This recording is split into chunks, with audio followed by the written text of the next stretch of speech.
नगरीय निकाय चुनाव के बारे में। तो नगरीय निकाय चुनाव के बारे में हम आते हैं, तो इसमें जो होता है नगर पंचायत वार्ड, नगर पंचायत वार्ड न्यूनतम 15 हो सकता है और अधिकतम 40 हो सकता है। नगर पालिका परिषद वार्ड जो होता है वो भी न्यूनतम 15 हो सकता है, अधिकतम 40 हो सकता है। लेकिन नगर पालिका निगम यानी नगर निगम जो वार्ड होता है वो न्यूनतम 40 होता है और अधिकतम 70 हो सकता है। अगर नगर निगम की जनसंख्या 10 लाख से भी अधिक है तो यहाँ पर न्यूनतम 40 और अधिकतम 85 जो है वार्ड हो सकते हैं, 85 हो सकते हैं। अब हम इसके जमानत राशि की बात करें तो नगर पंचायत के पार्षद के लिए जो जमानत राशि है वो अनारक्षित वर्ग के लिए 1000 रुपए और आरक्षित वर्ग के लिए 500 रुपए है। नगर पालिका के पार्षद के लिए जो जमानत राशि है वो 3000 रुपए अनारक्षित के लिए और 1500 रुपए आरक्षित के लिए। नगर पालिका निगम के पार्षद के लिए जो जमानत राशि है वो 5000 रुपए अनारक्षित के लिए और 2500 रुपए जो है आरक्षित वर्ग के लिए है।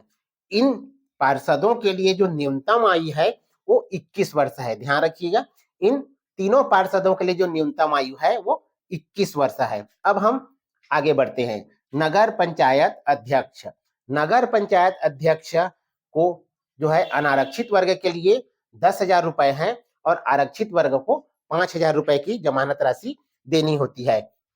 नगर पालिका के अध्यक्ष के लिए अनारक्षित वर्ग के लिए 15,000 रुपए की राशि है और आरक्षित वर्ग को 7,500 रुपए की जमानत राशि जमा करनी पड़ती है।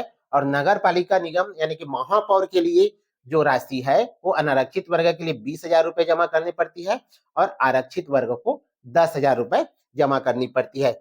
इन नगर पंचायत, नगर पालिका और नगर पालिका निगम यानी नगर निगम के अध्यक्ष, उपाध्यक्ष और महापौर के लिए जो न्यूनतम उम्र है वो 25 वर्ष है। इसको थोड़ा ध्यान रखिएगा। पार्षद की उम्र जो है 21 वर्ष है, अध्यक्ष, उपाध्यक्ष और महापौर की उम्र जो है 25 वर्ष है। अब किसका चुनाव प्रत्यक्ष होता है और किसका चुनाव अप्रत्यक्ष होता है, तो ध्यान रखिएगा। प्रत्यक्ष चुनाव जो नगरीय निकाय चुनाव है उसमें प्रत्यक्ष चुनाव होता है नगर पंचायत में पार्षद का और नगर पंचायत के अध्यक्ष का। दूसरा है नगर पालिका के भी पार्षद का और नगर पालिका के अध्यक्ष का। नगर निगम में भी नगर निगम के पार्षद का और नगर निगम के महापौर का। इन तीनों का चुनाव जो होता है वो प्रत्यक्ष रूप से होता है। ध्यान रखिएगा, कंफ्यूजन नहीं होना है। एक एक करके अलग अलग मैंने इसको बताया है कि प्रत्यक्ष चुनाव जो है पार्षद अध्यक्ष का होता है नगर निगम, नगर पंचायत और नगर पालिका का। नगर निगम में उसको महापौर कहते हैं। अप्रत्यक्ष चुनाव की अगर बात करें तो नगर पंचायत के उपाध्यक्ष का चुनाव अप्रत्यक्ष रूप से होता है, नगर पालिका के उपाध्यक्ष का चुनाव अप्रत्यक्ष से रूप होता है और नगर निगम के सभापति का जो चुनाव होता है वो अप्रत्यक्ष रूप से होता है। यहाँ पर जो अनारक्षित वर्ग का तात्पर्य है जनरल से और आरक्षित वर्ग का तात्पर्य है एसटी, एससी, ओबीसी और महिला वर्ग से।